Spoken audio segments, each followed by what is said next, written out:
मौनी अमावस्या पर आज धर्म की नगरी वाराणसी और प्रयाग में हजारों श्रद्धालु गंगा में आस्था की डुबकी लगा रहे हैं। प्रयागराज में गंगा, यमुना और विलुप्त सरस्वती के संगम तट पर पुण्य की मौन डुबकी के लिए आस्था का जनसागर उमड़ पड़ा है।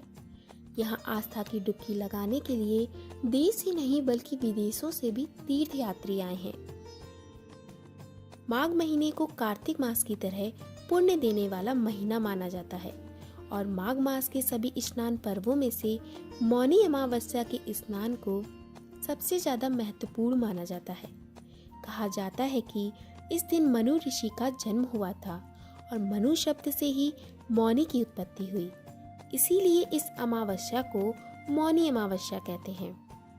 ऐसी मान्यता है कि इस दिन गंगा का जल अमृत के समान होता है, क्योंकि आज के दिन गंगा में सभी देवी देवता वास करते हैं। शास्त्रों के अनुसार श्रवण नक्षत्र में चंद्रमा और 6 ग्रहों का मकर राशि में होने से महासंयोग बन रहा है, जिसे महायोदय कहा जाता है। तीर्थराज प्रयाग में स्नान करने आए लाखों श्रद्धालुओं पर पुष्प वर्षा की गई। मौनी अमावस्या के स्नान के लिए 3 दिन पहले से ही भीड़ आना शुरू हो गई थी। कोरोना संक्रमण काल में शायद यह पहला मौका है जब देश या विदेश में कहीं एक साथ इतनी भीड़ जुटी है। रात्रि 12 बजे के बाद से ही अमावस्या तिथि लगते ही पावन त्रिवेणी गंगा में पुण्य की डुबकियां लगना शुरू हो गईं। इस दौरान गंगा घाटों पर सोशल डिस्टेंसिंग की भी कमी दिखाई दी।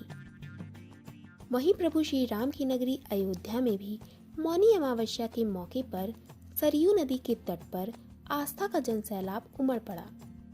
इस दिन भगवान विष्णु और शिव जी की आराधना करना अत्यंत फलदायी माना जाता है। श्रद्धालुओं ने स्नान के बाद दान पुण्य कराने की परंपरा का भी निर्वहन किया। मुख्यमंत्री योगी आदित्यनाथ ने भी सभी श्रद्धालुओं और देशवासियों को ट्वीट कर इस महापर्व की बधाई दी।